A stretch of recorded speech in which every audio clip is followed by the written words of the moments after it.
Pont Alexander III is in front of you. It was built to symbolize Franco-Russian friendship.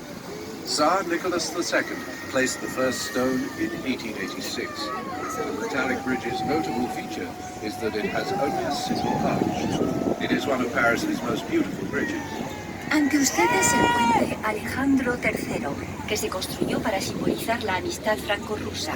El zar Nicolás II colocó la primera piedra en 1896. La particularidad de este puente metálico es no poseer más que un único arco. Se trata de uno de los más bellos puentes de París.